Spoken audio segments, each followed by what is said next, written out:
Assalamualaikum warahmatullahi wabarakatuh. Selamat pagi anak-anak. Waalaikumsalam, Pagi, Bu. Nah, sebelum pembelajaran dimulai, ayo on kameranya dulu. Ibu mau lihat nih wajah-wajah ceria kalian di pagi hari ini. Ibu tunggu ya. Wah, wajahnya kelihatan ceria-ceria banget ya. Ibu boleh tahu nggak nih apa yang membuat kalian ceria di pagi hari ini? Ada yang mau bercerita? Saya, Bu. Ya, silahkan Citra.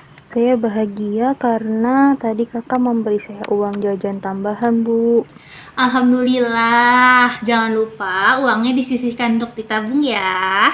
Oke, siap, Bu. Ada lagi yang mau bercerita? Saya, Bu, Papa saya pulang kemarin setelah 2 minggu kerja, Bu. Jadi saya senang. Wah, alhamdulillah ya bisa kembali lagi bersama papanya. Oke, dari cerita dua teman kalian, Ibu harap kalian selalu bahagia dan ceria ya di hari ini agar pembelajaran kimia maupun pembelajaran lainnya dapat berjalan dengan maksimal. Sebelum dimulai, agar pembelajaran kita berkah dan ilmu yang bisa diambil bermanfaat untuk kita, mari kita berdoa dulu. Silahkan ketua kelas pimpin doanya. Oke teman-teman, sebelum belajar mari kita berdoa. Berdoa dimulai. Berdoa selesai. Oke, baik. Ibu akan presentasi dulu ya. Ayo semuanya on kamera ya, ayo on kamera. Ibu mau foto nih buat presensi. Oke. Nana on kameranya yuk. Oke, udah semua ya. 1, 2, 3. Udah. Masuk semua kan ya hari ini? Masuk, Bu. Bagus. Oke, kita masuk ke pembelajarannya hari ini. Ada yang masih ingat pertemuan sebelumnya kita belajar tentang apa? Tentang koloid, Bu. Ya, betul. Tapi bisa disebutkan lebih spesifik lagi gak? Oh, kita sudah mempelajari tentang perbedaan larutan, koloid, dan suspensi, Bu. Nah, bagus sekali. Masih ingat ya? Lalu dari yang tadi diuraikan, apa sih perbedaannya larutan, koloid, dan juga suspensi? Ada yang masih ingat? Kalau larutan itu 2 zat atau lebih. Ketika dicampurkan sudah tidak dapat dibedakan lagi mediumnya walaupun dengan mikroskop ultra. Kalau koloid itu ketika 2 zat dicampurkan, secara pandangan kita dapat melihat campuran bercampur secara homogen, namun secara mikroskopis ternyata partikelnya masih dapat dibedakan, sedangkan kalau suspensi, campuran zatnya masih dapat dibedakan dengan jelas, Bu. Oke, bagus sekali penjelasannya. Selanjutnya, coba dong Ibu mau kalian menyebutkan contoh dari koloid pada kehidupan sehari-hari beserta wujudnya, medium pendispersinya, dan juga zat terdispersinya. Saya mau coba, Bu. Ya, coba silahkan Lili. Busa, Bu. Wujudnya busa, zat terdispersinya gas, dan medium pendispersinya cair. Ya, good. Ada lagi? Saya, Bu. Contohnya keju. Wujudnya itu emulsi padat dengan zat terdispersinya cair dan medium terdispersinya padat. Ya, bagus. Pintar-pintar ya anak-anak ibu. Masih pada ingat semua nih pembelajaran sebelumnya. Tepuk tangan dulu dong. Oke. Sebelum materi selanjutnya dilanjutkan, ibu mau nanya nih sama kalian. Kalau sebelum minum obat cair yang ada di botol tuh, biasanya kalian apakan dulu? Dikocok, Bu. Nah, tujuan dari pengocokan itu untuk apa sih? Kenapa sih harus dikocok gitu? Agar obatnya merata, Apanya yang merata? partikel-partikel obatnya, Bu. Oke, kalian pernah kepikiran gak sih kalau obat itu obat cair ya? Kan kalau kemarin kita dijelaskan bahwa obat padat itu termasuk koloid juga. Nah, kalian pernah berpikir gak kalau obat cair itu termasuk koloid juga? Saya nggak kepikiran, Bu. Oke, oke. Jadi obat itu memang ada yang larutan dan juga ada yang padatan ya, itu berbentuk koloid. Jadi kalau misalnya obat itu koloid, eh, termasuk ke jenis emulsi cair. Nah, biasanya itu emulsi itu ada di minyak ikan, namun ada juga di obat-obat yang lainnya. Nah, karena ia emulsi, maka kemungkinan akan ada zat yang mengendap di bawah dasar botol. Maka kita harus mengocoknya dulu nih, biar komponen zatnya tercampur rata, sehingga ketika kita meminumnya dosisnya itu sesuai dengan apa yang diperlukan oleh tubuh kita, seperti itu, dan juga sesuai sama anjuran dokter. Oke, mengerti? Mengerti. Bagus, bagus. Baik, selanjutnya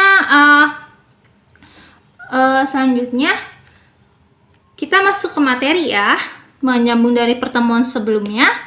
Jadi selanjutnya kita akan belajar tentang Sifat-sifat koloid, Bu. bagus, betul. Kita akan belajar tentang sifat koloid yang menyambung dari materi pertemuan lalu. Jadi tujuannya yaitu yang pertama kita akan mempelajari, menjelaskan sifat-sifat tentang koloid. Jadi Ibu harap kalian mampu menjelaskan sifat-sifat koloid. Lalu Ibu harapkan kalian juga mampu menyebutkan dan juga menjelaskan penerapan dari sifat-sifat koloid pada kehidupan sehari-hari. Oke, kita masuk ya ke pembelajarannya. Jadi, ada nggak sih yang tahu sifat-sifat koloid itu ada apa aja? Efek Tyndall, Bu. Satu, lanjut. Gerak Brown. Betul. Lagi. Koagulasi. Iya. Terus? Dialisis. Oke, coba Ratna. Absorpsi dan elektroforesis, Bu. Ya, bagus ya. Kalian sudah mempelajari. Sepertinya kalian sudah membaca ya di rumah. Bagus-bagus. Selanjutnya, perhatikan ya. Ibu akan menayangkan sebuah video.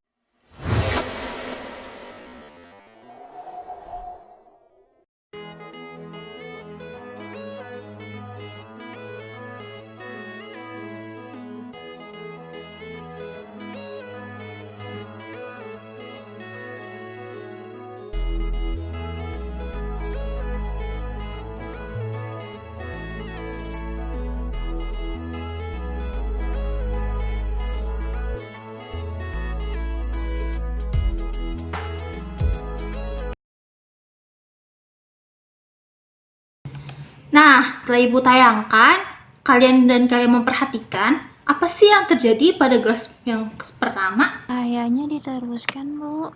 Selain itu, gak ada yang tahu ya? Oke, coba kalian perhatikan cahaya yang pada cairannya itu, cahaya tersebut ada atau tidak di dalam cairan itu. Nih, Ibu tampilkan lagi ya. Oh, pada gelas 1 cahaya tidak terlihat di dalam cairannya, Bu. Sedangkan di gelas 2 terlihat, dan gelas 3 juga terlihat. Tapi cahayanya dapat diteruskan seperti gelas 1. Kenapa sih hal itu bisa terjadi? Pada gelas pertama itu kan larutan ya, Bu. Karena partikelnya yang sangat kecil, sehingga tidak terlihat berkas sinarnya. Bagus. Itu gelas pertama ya. Lalu pada gelas kedua, apa yang terjadi di gelas kedua itu? Coba Syusi? Baik, saya coba. Kalau salah nggak apa-apa ya, Bu. Ya, nggak apa-apa dong. Gelas kedua itu kan koloid karena air ditambahkan dengan susu. Ukuran partikel cukup besar sehingga terlihat berkas sinarnya. Oke, bagus. Lalu gelas yang ketiga? Gelas ketiga itu suspensi, partikelnya cukup besar sehingga ketika berkena partikel dia tidak diteruskan, namun dapat diteruskan jika tidak terkena partikel, Bu. Terima kasih ya untuk yang sudah menjawab. Analisis kalian bagus-bagus. Sedikit Ibu tambahkan ya. Jadi, sinar akan dihamburkan oleh partikel koloid yang cukup besar. Jadi partikel koloid itu ukurannya kan cukup besar, sehingga cahayanya akan dihamburkan dan timbullah berkas sinar di dalam larutan tersebut, dalam cairan tersebut. Nah, dari video tadi, gelas manakah yang termasuk koloid? 1, 2, atau 3? Gelas kedua. Ya, lalu sifatnya? Efek tindal, Bu. Ya, bagus. Jadi, efek tindal itu adalah gejala penghamburan cahaya oleh partikel-partikel koloid. Nah, partikel koloid ini akan menghamburkan cahayanya ke segala arah, sehingga partikel koloid yang sebenarnya tidak terlihat jika kita hanya melihatnya dengan mata kita, tapi akan tampak sebagai titik-titik ketika kita sinari. Nah, efek tindal ini dapat digunakan untuk membedakan antara koloid dengan larutan maupun suspensi. Nah, efek tindal ini yang ditunjukkan oleh larutan tidak begitu nyata, namun di dalam suspensi cahaya tidak dapat dilewatkan. Baik, selanjutnya Ibu punya video lagi nih, disimak ya.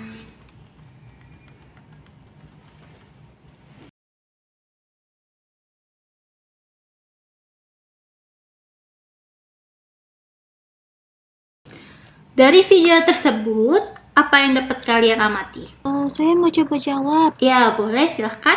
Dari video tersebut ada molekul air, Bu, dan juga ada molekul yang berwarna abu-abu. Saya pikir itu adalah molekul zat larutnya, Bu. Apa yang terjadi pada kedua jenis molekul tersebut? Molekul zat larutnya menabrak molekul air, Bu. Lalu, ada lagi?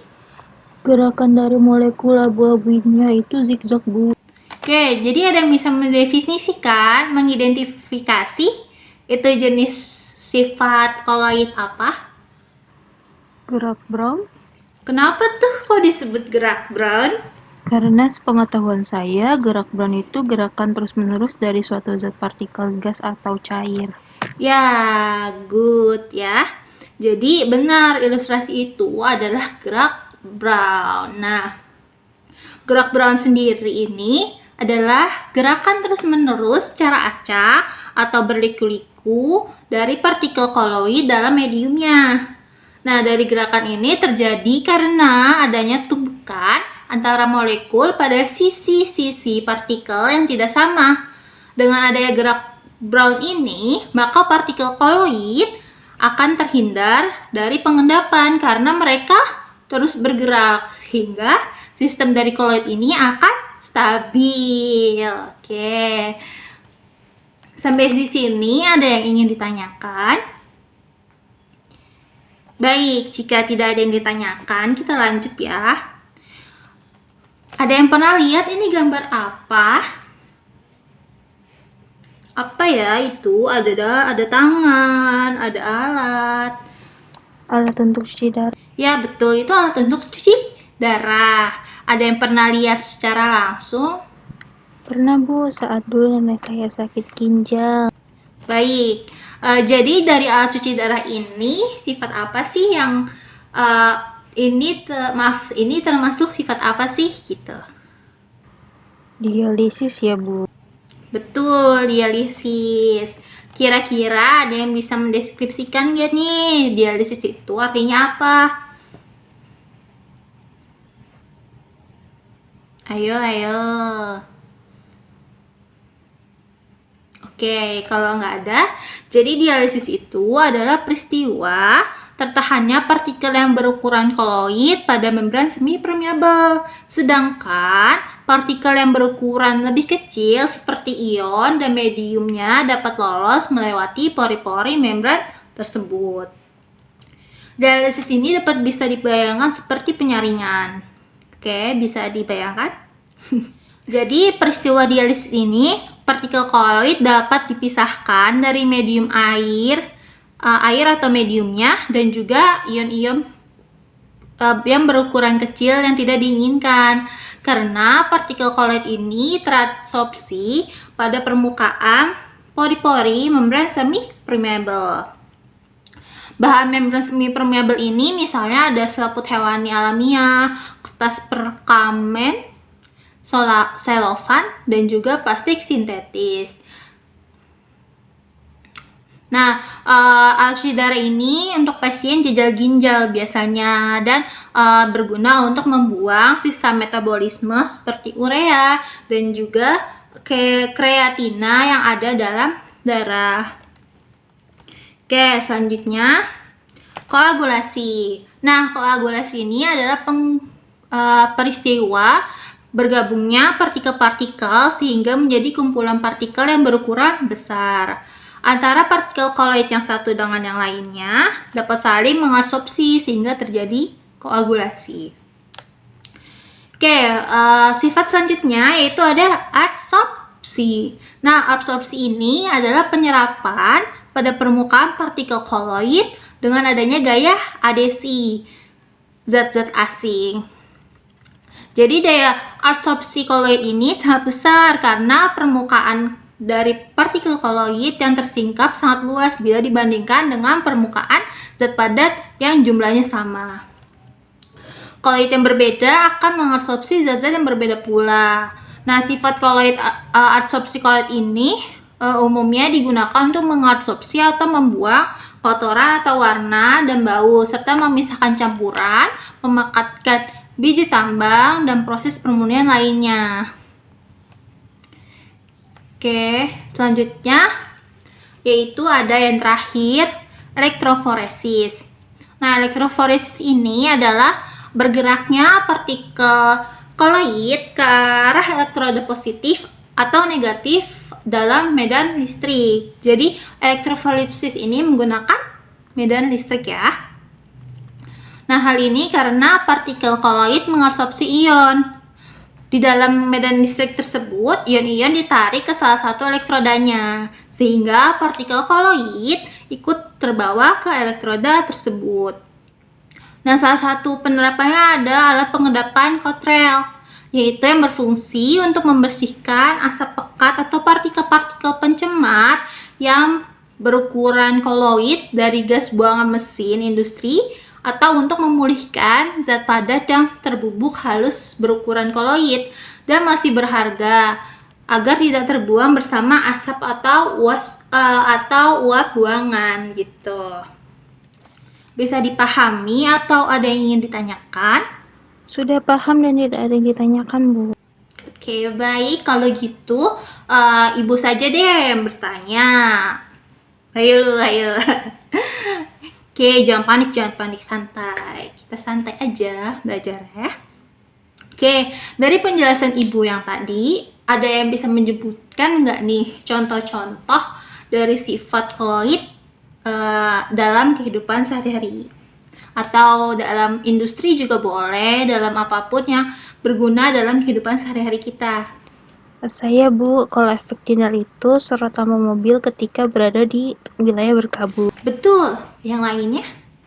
Itu, Bu, yang kalau kita bangun tidur tuh kan suka ada cahaya masuk ya, Bu. Terus debu-debunya itu bergerak di cahaya itu, Bu. Menurut saya itu penerapan efek Brown, Bu. Betul ya, pergerakan debu dalam ruangan. Lalu, apalagi? Tadi saya sempat baca di buku, Bu. Contoh dari koagulasi adalah melakukan pembentukan delta pada muara sungai. Betul ya. Lalu kalau absorpsi apa tuh? Adsorpsi. Pemutihan pada gula tebu.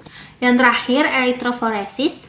Pelapisan anti karat atau cat untuk bodi mobil, Bu. Baik, kalian sudah menyebutkan contoh-contohnya dan ternyata kalian paham dan sudah membaca buku. Selanjutnya, tadi sudah ada 5 contoh dan 1 contoh yang Ibu contohkan di dialisis. Setelah ini, kalian akan melakukan yang namanya group investigation atau investigasi grup. Nah, Ibu akan membagikan kelompok kalian ke dalam 3 kelompok yang masing-masing berisi 5 orang. Dan kelompok ini Ibu acak ya.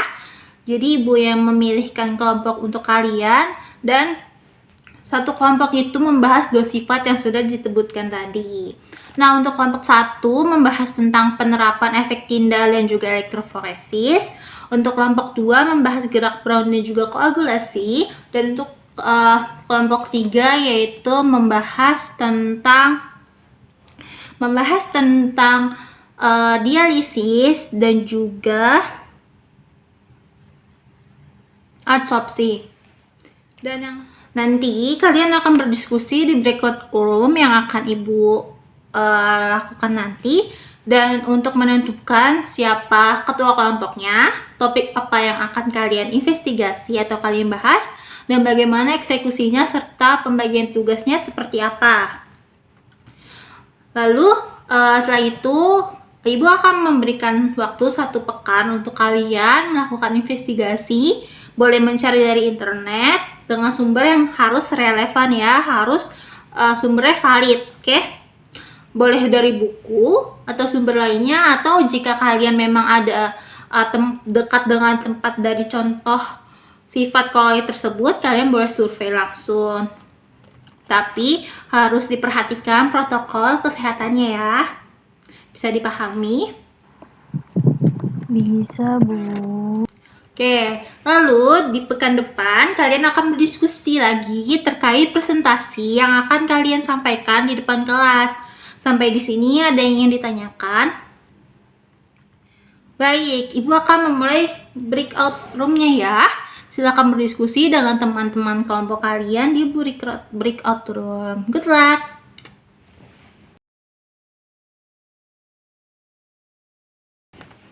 Baik, sudah kembali semua di room ini? Oke, sudah ya. Dan kalian sudah mendiskusikannya dengan sangat baik. Nanti Ibu akan memberikan lembar kerja siswa kepada kalian agar sebagai panduan kalian untuk menyelesaikan laporan akhir. Oke, nanti di Google Classroom Ibu upload ya. Selanjutnya, Ibu mau mengadakan kuis nih. Jangan panik gitu dong mukanya. Jadi kalian nanti buka aplikasi Quizizz seperti biasa ketika kita di akhir pembelajaran. Dan Ibu akan memberikan kodenya, ini kodenya ya. Nah, nanti skor tertinggi akan Ibu kasih sesuatu. Tapi kerjakannya dengan jujur ya, karena kejujuran adalah segalanya. Oke, baik.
Wah, bagus banget nih Juwita, dapat nilai tinggi. Selamat ya. Nanti Ibu akan kirimkan saldo GoPay ke kamu untuk kamu jajan. Oke, Terima oke. kasih, Bu. Ya, sama-sama. Selanjutnya, Ibu mau tahu nih perasaan kalian hari ini selama pembelajaran berlangsung. Nah, kalian buka aplikasi menti.com, menti.com. Nanti di situ ada pertanyaan yang tertera pada layar dan kalian isi ya dengan kode yang ini. Oke? Oke, apakah kalian sudah paham dengan materi pembelajaran hari ini? Wah, ada yang jawab sudah paham, ada yang belum tahu paham atau enggak. Sebenarnya paham nggak nih? Kalau emang ada yang belum paham, boleh ditanyakan ya. Boleh tanya di grup kelas atau juga nanti di akhir mungkin kalian ingin bertanya atau mau PC Ibu juga boleh.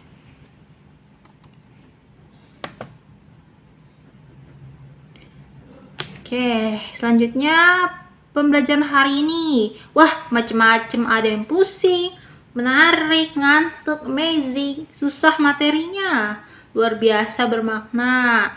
Wah, asyik, menyenangkan, mumet. Wah, macem-macem nih. Oke, bagus. Kalian sudah mendapatkan banyak pengalaman ya hari ini dan juga pembelajaran hari ini dengan berbagai perasaan. Baik, pembelajaran hari ini sudah usai. Jadi semangat selalu untuk kalian dalam hal apapun dan juga dalam mengerjakan tugasnya. Nah, jika ada yang ingin mengunjungi tempatnya, sekali lagi Ibu ingatkan untuk mematuhi protokol kesehatan. Dan semoga kalian sehat-sehat selalu ya, jaga kesehatan. Oke, baik Ketua Kelas, segera pimpin doa. Baik, karena pelajaran kimia sudah selesai, mari kita akhiri dengan doa. Berdoa dimulai. Berdoa selesai. Oke, terima kasih ya semuanya. Assalamualaikum warahmatullahi wabarakatuh. Ibu N ya.